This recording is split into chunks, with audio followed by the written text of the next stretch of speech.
Je vous signale tout de suite, mesdames et messieurs, que je vais parler pour ne rien dire. Je sais, vous pensez, s'il n'a rien à dire, il ferait mieux de se taire. Oui, c'est trop facile. C'est trop facile. Vous voudriez que je fasse comme tous ceux qui n'ont rien à dire et qui le gardent pour eux?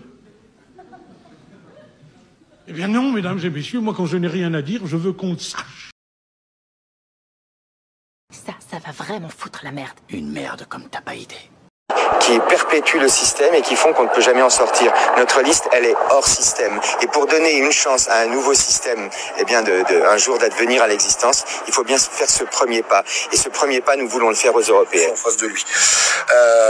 Qu'on comprenne bien les choses, que j'explique bien à tout le monde, parce qu'il y a des gens qui m'ont dit, qui m'ont envoyé sur Messenger, oh, tiens Olive, il y a Lalanne qui est là, ça serait bien que tu te rapproches de lui, et pourquoi pas que tu essayes de travailler avec.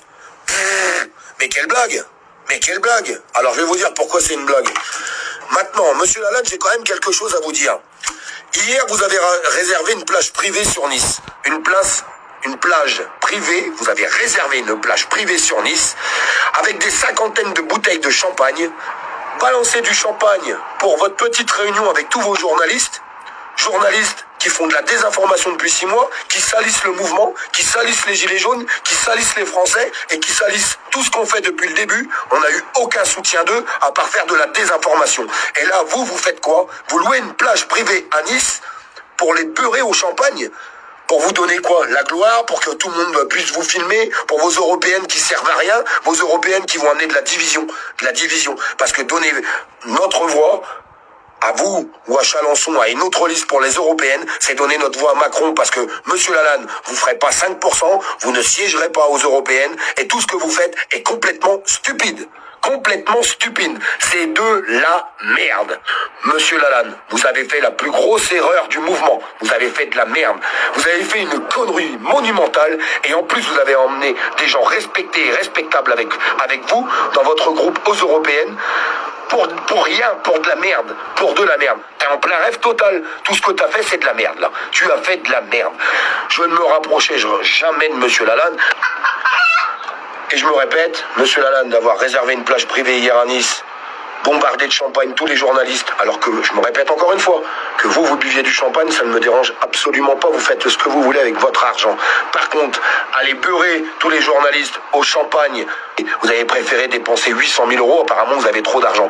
Et bien vos 800 000 euros, au lieu de les balancer aux européennes dans un truc qui servira strictement à rien, il fallait les distribuer à des gens qui en ont besoin, monsieur Lalanne. Ces 800 000 euros, il fallait les distribuer à des gens qui en ont besoin. Voilà ce que j'ai à vous dire, moi, aujourd'hui.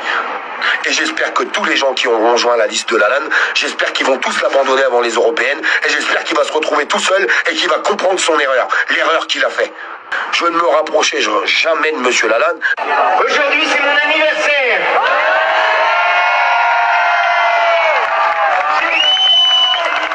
J'ai coutume de fêter mon anniversaire en famille, et c'est justement pour ça que je suis parmi vous. Je ne me rapprochais jamais de monsieur Lalanne.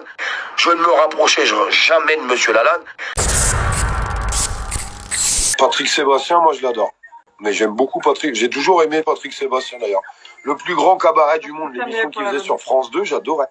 Monsieur Sébastien, juste pour rappel, un petit rappel. Essayez pas de vous comparer à la comparable.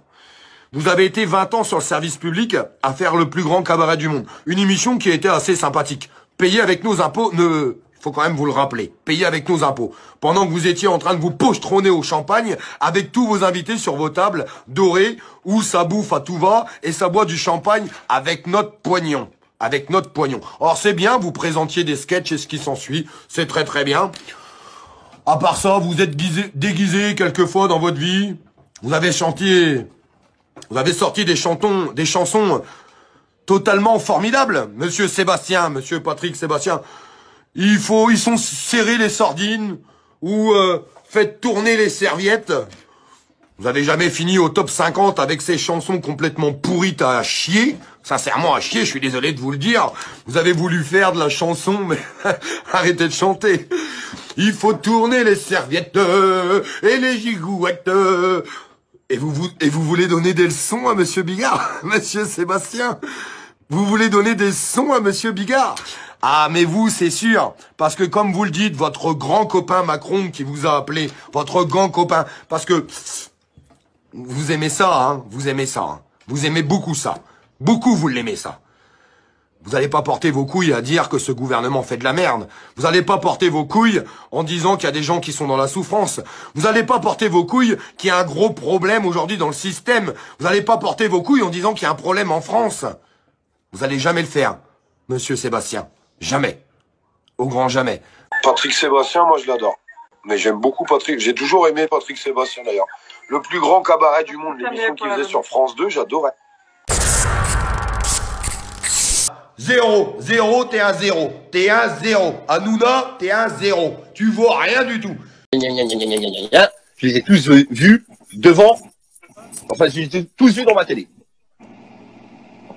Moi, Jérôme, je te reproche pas d'aller sur les plateaux télé, je te reproche d'y aller et de te plaindre de ce que ça t'apporte derrière. Malheureusement, il faut que tu sois conscient, et c'est pas une critique, Jérôme. Alors, je ferme ma gueule. Non, Jérôme. Quand tu parles, non, t'as le droit de t'exprimer. Bon, alors, tu me fais galer, lui. On peut pas en placer une, là-dedans. Bah, vas-y. Tu parles. On en a marre, putain. Le mec, il dit la même chose. Putain, t'as été élevé où, bordel? Putain, tu fais la même chose. Tu fais la même chose. Tu casses tes couilles, voilà. Oh, t'es mort, on dirait le mec qui fait son live devant les flics. Eh, t'énerve pas, grand. Oh, il a qu'écra, lui, ou quoi, lui? Oh.